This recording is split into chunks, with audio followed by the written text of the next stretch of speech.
Imagina a seguinte cena.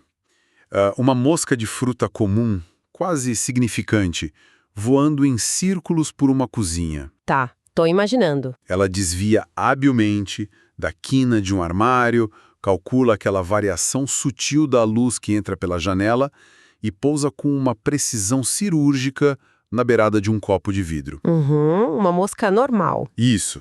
Para a biologia tradicional, isso é tipo uma obra-prima de reflexos instintivos esculpido por milhões de anos de evolução.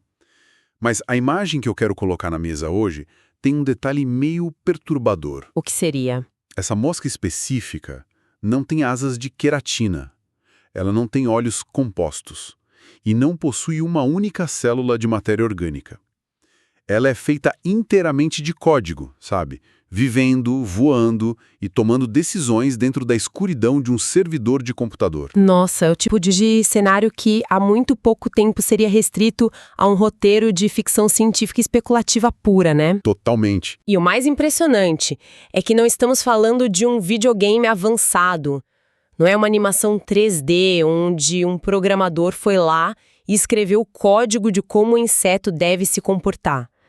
A realidade é muito mais profunda. Muito mais. Nós estamos lidando com um cérebro biológico real que foi fisicamente mapeado, transferido átomo por átomo para um ambiente virtual e que, de repente, começou a viver e agir de forma totalmente espontânea. Cara, eu passei a semana devorando publicações da revista científica Nature e análises de canais como o ExoScience e o Brasil Paralelo e confesso que minha cabeça deu um nó. É muito complexo mesmo. Certo. Vamos desvendar isso.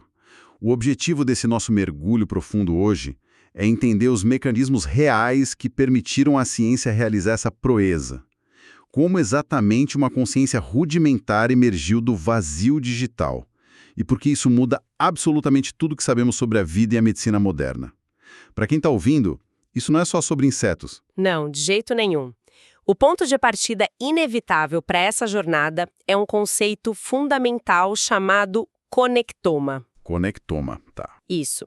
Para compreender a magnitude do que foi feito, a gente precisa parar de enxergar o cérebro primariamente como um pedaço de tecido úmido e biológico. A lente correta aqui é olhar para ele como o diagrama de fiação elétrica mais absurdamente complexo que existe no universo.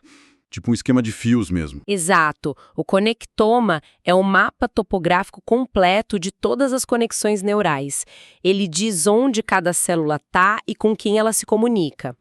Para dar uma dimensão do abismo, o cérebro humano tem algo em torno de 86 bilhões de neurônios. A tecnologia computacional atual está há décadas de conseguir simular algo nessa escala. Nossa, 86 bilhões é coisa demais. E é por isso que a ciência precisou escolher um alvo muito menor, mas ainda assim funcional, né? Perfeito. A famosa drosófila, a mosca da fruta. Aquela mosquinha de banana. Mas é bom deixar claro para quem nos escuta que ser menor não significa que é simples. Ah, longe disso. O cérebro dessa mosca é do tamanho de um grão de areia, mas abriga cerca de 140 mil neurônios e mais de 50 milhões de conexões sinápticas. O volume de informação contido nesse grão de areia desafia a intuição humana, cara.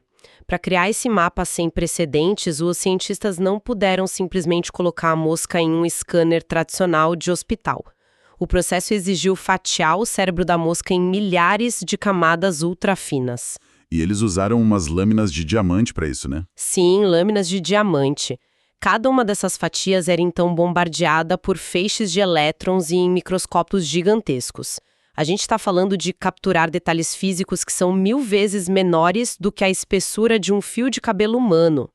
O objetivo era literalmente rastrear cada axônio e cada dendrito do cérebro da mosca. Peraí, só para garantir que o jargão técnico não atrapalhe a gente. Dá para pensar no axônio como tipo o cabo longo de transmissão por onde o neurônio dispara o seu pulso elétrico, certo? Aham, isso mesmo. E os dendritos seriam como as pequenas antenas na outra ponta que recebem esse sinal. É uma boa forma de ver.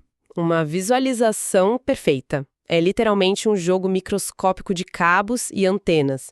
Só que o grande gargalo físico desse experimento foi que o mapeamento gerou uma quantidade de dados tão colossal... Tipo petabytes de dados, pelo que li. Sim, na casa dos petabytes. Nenhum grupo de humanos conseguiria analisar isso manualmente. Uma única mosca exigiu mais espaço de armazenamento do que todo o acervo de vídeos em alta definição que uma pessoa poderia assistir em uma vida inteira. Caramba! Então, foi preciso treinar sistemas de inteligência artificial apenas para costurar as imagens dessas fatias e desenhar as rotas tridimensionais das células.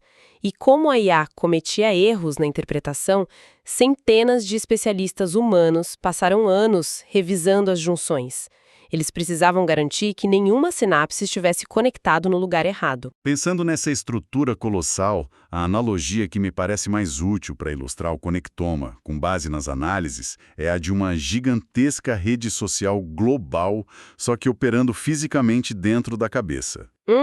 Como assim? Tipo, se cada neurônio é um usuário, as sinapses são as amizades ativas entre eles. O padrão de quem segue quem, a intensidade dessa interação, os grupos que se formam e a velocidade com que um meme ou informação viraliza de um cluster para outro, essa arquitetura intrincada que acaba ditando a personalidade ou a função de toda a rede.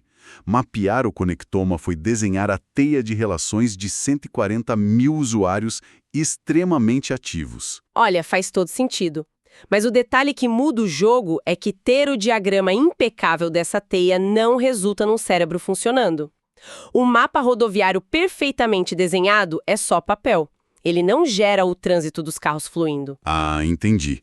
Tem que botar para rodar. Exatamente. Para descobrir se esse mapa cerebral realmente continha os segredos da vida, os cientistas precisavam tirar o conectoma do estado estático e injetar energia nele. Era preciso um ambiente onde esse mapa pudesse operar. O que nos leva direto para o trabalho fenomenal do Dr. Alex Guantig e da equipe do laboratório AOM Systems. Eles pegaram esse arquivo monumental e criaram um corpo digital para a mosca habitar, não foi? Sim, um avatar tridimensional completinho. Com pernas articuladas, asas, músculos simulados e, o mais importante de tudo, sensores visuais e químicos virtuais. E soltaram esse avatar em um simulador de física impressionante. Tinha gravidade, colisões e resistência do ar. A genialidade da abordagem do laboratório foi recriar a cadeia exata de causa e efeito da biologia usando a física do simulador. O processo ocorre em etapas muito claras. Tudo começa nos neurônios sensoriais. Tá, e como eles testaram isso na prática? Na simulação, os cientistas introduziram uma molécula virtual de açúcar perto da mosca. Aí, os receptores simulados na boca e nas patas do avatar colidiram com esse açúcar virtual. Essa colisão matemática gerou um pulso elétrico digital. Um choque que viajou pelo cabo, pelo axônio virtual. Isso, que viajou instantaneamente até o segundo grupo celular, que são os interneurônios, a grande massa de processamento central. Eles recebem aquele pulso e a arquitetura do conectoma entra em ação. Aqui é onde a coisa fica realmente interessante. Pois é, a corrente elétrica se divide e flui pelas sinapses baseada unicamente no peso e na força daquelas conexões que foram copiadas da mosca original. Os interneurônios processam variáveis internas. Por exemplo, a mosca virtual está há muito tempo sem receber o sinal de nutrientes. Se a resposta estrutural for afirmativa, a cascata elétrica se amplifica e atinge o terceiro grupo, os neurônios motores. Que funcionam tipo como os interruptores finais, disparando comandos de contração para os músculos virtuais e fazendo a mosca esticar a probóscide, aquele tubo de alimentação, para lamber o açúcar digital. Exatamente isso. A fluidez desse mecanismo derruba qualquer metáfora baseada em computação tradicional que a gente tente usar. Não é como instalar um sistema operacional tipo um Windows num hardware novo de computador. Porque, no fundo, não existe código escrito. Nenhum, é puramente estrutural. A melhor forma que eu consigo visualizar isso é como o leito seco de um rio gigantesco cheio de desfiladeiros. Quando a água cai, que seria o estímulo elétrico, ela simplesmente obedece à geografia física do terreno. A forma do cérebro é o software. O corpo biológico foi convertido em engenharia de software. Perfeito. O comportamento emerge puramente da estrutura e da física. E foi a constatação brutal desse fato que gerou o maior choque da comunidade científica moderna. Imagino a cara do pessoal no laboratório. Pois é. Ao dar o play no simulador, a mosca não esperou uma instrução formal. Ela não se comportou como os personagens secundários de um videogame, aqueles NPCs que andam em círculos esperando a gente interagir. Ninguém escreveu uma linha de código dizendo: se a umidade baixar, limpe as asas, ou se houver uma sombra brusca, voe para a esquerda. Nenhuma regra programada. E mesmo assim, ela começou a explorar o espaço digital. Esfregou as patinhas de forma autônoma. Buscou alimento, tomou decisões complexas de navegação. Mas espera aí, o que diferencia ela de um robô básico? Aí entra o conceito do comportamento emergente. Isso prova que a ação surge naturalmente das interações entre os milhares de neurônios conectados. O instinto de um ser vivo não é uma aura mágica que habita a matéria orgânica. Ele é a consequência inevitável da geometria dos cabos. Já está embutido na fiação. Nossa, isso é profundo. E pelo que as fontes trouxeram, isso já tinha um precedente, né? O projeto OpenWorm de uma década atrás. Sim, o OpenWorm foi histórico. O alvo na época era o C. elegans, um nematóide microscópico de menos de 1 milímetro de comprimento. Ele tem só 302 neurônios. Naquela época, os pesquisadores mapearam o conectoma desse verme e inseriram os dados em um pequeno robô motorizado. Eu lembro de ler sobre isso. O robô, usando só os sensores simulando o nariz do verme e as rodas simulando os músculos, começou a se afastar de paredes e buscar áreas de luz de forma super espontânea. Isso mesmo. Mas peraí, eu preciso fazer o papel do diabo aqui pra gente ser crítico. Pular de um verme de 300 neurônios que bate numa parede e vira para a direita para uma mosca de 140 mil neurônios não é apenas uma questão de quantidade. No fim das contas, não é apenas adicionar mais canos no mesmo encanamento para processar mais água. O fascinante aqui é que a biologia demonstra que, a partir de um certo ponto, o aumento da quantidade gera um salto qualitativo. O salto de 300 para 140 mil não apenas aumentou a resolução de um comportamento simples, ele inaugurou comportamentos totalmente inéditos. Como que, por exemplo? O verme tem reações mecânicas bem binárias, sabe? De fuga ou atração. A mosca digital apresenta hesitação. Ela possui rituais de limpeza que dependem de uma percepção complexa do próprio corpo no espaço. Ela toma decisões de navegação baseadas em memória de curto prazo. Ao replicar a drosófila, a gente provou que até mesmo estratégias intrincadas de sobrevivência nascem da mesma física de encaramentos. O que nos empurra direto para a próxima barreira científica. A mosca provou que reflexos espaciais avançados e rituais de sobrevivência são apenas geometria elétrica. Mas o que acontece quando a ciência decide que precisa provar que o afeto, o terror e o aprendizado abstrato também o são? Se a mosca foi o segundo passo, qual é o terceiro? A transição lógica dessa pesquisa nos leva aos mamíferos. Pelo que os dados indicam, o grande laboratório global agora mira o cérebro do rato. E o rato representa o Everest dessa geração de neurocientistas. O desafio dos dados agora é excruciante. Deixamos os 140 mil neurônios da mosca e entramos na faixa de 70 a 100 milhões de neurônios, né? Exato, de 70 a 100 milhões. Isso exige poder de processamento e capacidades de IA que estamos apenas começando a tatear. E o motivo do rato ser o escolhido não é apenas o tamanho conveniente do crânio. Como mamíferos, ratos possuem uma arquitetura cerebral incrivelmente análoga à nossa, incluindo a presença de um sistema límbico bem desenvolvido, aquela estrutura física densa no centro do cérebro que funciona como a central primária de processamento de emoções básicas. Sim, sentimentos como o pânico, a agressividade e o apego materno. A presença do sistema límbico e do córtex permite a memória de longo prazo e comportamentos sociais. Ratos sonham com os labirintos que percorreram. Eles sentem medo, demonstram afeto primário ao libertar companheiros presos em gaiolas. Simular um rato em silício significa que teremos construído uma máquina capaz de experimentar subjetivamente emoções reais. Para quem está nos acompanhando, o impacto prático disso para a medicina é incalculável. Isso não é ficção científica distante. Se os laboratórios conseguirem simular as reações bioquímicas de 100 milhões de neurônios de um mamífero, a emulação cerebral deixa de ser curiosidade de laboratório. A pesquisa sobre doenças como Alzheimer ou Parkinson vai dar um salto absurdo. Totalmente. Porque a gente deixaria de depender de testes lentos e eticamente complexos em animais vivos. Os pesquisadores poderiam inocular uma versão digital de uma molécula medicamentosa no conectoma do rato simulado, e o poder dessa abordagem reside na manipulação do tempo. Processamento é surreal. Um supercomputador não está preso à rotação da Terra.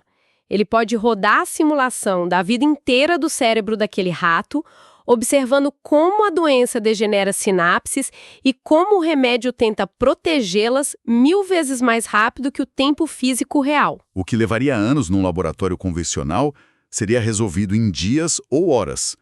É a promessa de acelerar drasticamente a cura de doenças degenerativas graves que afetam milhões de famílias. Exatamente. É uma revolução. Mas é impossível olhar para esse cenário. Fomos do verme para a mosca e logo para o rato e não enxergar o elefante na sala. O destino final óbvio no horizonte é o cérebro humano. Com certeza. O cálice sagrado. Então, o que tudo isso significa? Aqui, a maravilha médica entra numa rota de colisão frontal com dilemas filosóficos profundos. A ciência, inclusive nas fontes que a gente analisou, está fragmentada sobre a ética de transferir os 86 bilhões de neurônios humanos para um servidor. Pois é. A divisão teórica atual separa os cientistas em duas grandes visões. A primeira é ancorada na visão puramente mecanicista. Para essa linha de pensamento, o ser humano é apenas uma máquina de carne. Máquina de carne. É uma expressão irônica que eles usam. Eles argumentam que a essência sobrevive perfeitamente se você trocar o hardware orgânico pelo silício. A mente, os traumas de infância, o talento para música, tudo isso seria só um software brotando do hardware biológico. Então, para os mecanicistas, se eu construir o simulador e aplicar o mapa exato do meu cérebro lá, a entidade que acordar no servidor não vai só agir como eu, ela será eu. A essência está intacta. Isso, na visão deles, sim. Mas do outro lado do espectro existe a resistência da visão transcendental. É a ideia fundamental de que há uma alma, ou algo além do código. A consciência carregaria uma qualidade intangível que escapa ao simples rastreamento de cabos elétricos. E se essa visão transcendental estiver certa? Se ela estiver certa, o cérebro humano emulado seria um simulacro assustadoramente perfeito. Ele choraria ao ver a foto de um ente querido, comporia poesia sobre a sua condição, mas estaria completamente vazio por dentro. Não haveria nenhuma experiência subjetiva real ocorrendo. Que bizarro. Seria a escuridão absoluta operando uma marionete hipercomplexa. Mas vamos supor por um instante que a visão mecanicista esteja certa. Isso abre as portas para o transhumanismo, aquela tentativa de driblar a morte e alcançar a imortalidade na nuvem. Isso levanta uma questão importante. Pode falar. O paradoxo do teletransporte. Se você escanear o seu cérebro aos 80 anos, mapeando cada sinapse, e ligar a máquina, quem acorda lá dentro é uma cópia. O eu original continua preso na cama de hospital. Além disso, tem os direitos digitais.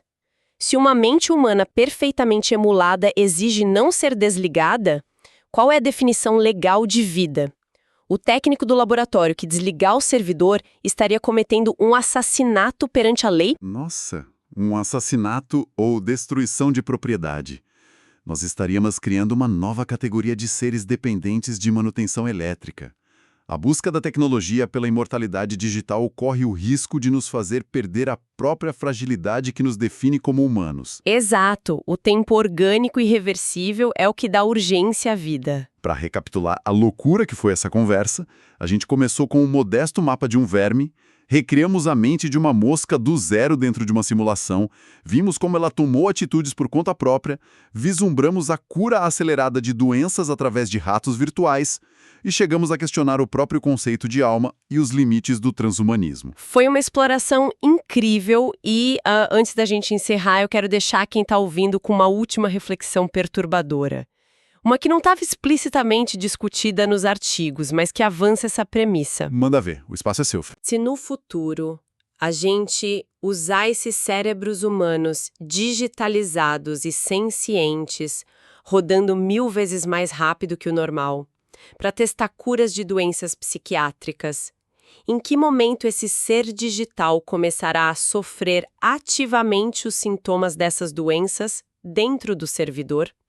A gente estaria criando a imortalidade médica ou apenas inventando uma nova forma de sofrimento eterno enclausurado em gabinetes de fibra ótica? Nossa, essa imagem paralisa a mente. A pequena mosca digital que começou explorando o laboratório pode ter sido o aviso silencioso de que estamos construindo ferramentas com poder de criar infernos digitais. Muito obrigado por me ajudar a montar esse quebra-cabeça de tirar o fôlego hoje. Foi uma conversa transformadora. Eu que agradeço, foi fascinante. E a quem embarcou com a gente por todas essas conexões complexas, o nosso muito obrigado. Continuem curiosos, porque a ciência às vezes é muito mais estranha e fantástica que qualquer ficção. Até o nosso próximo mergulho profundo.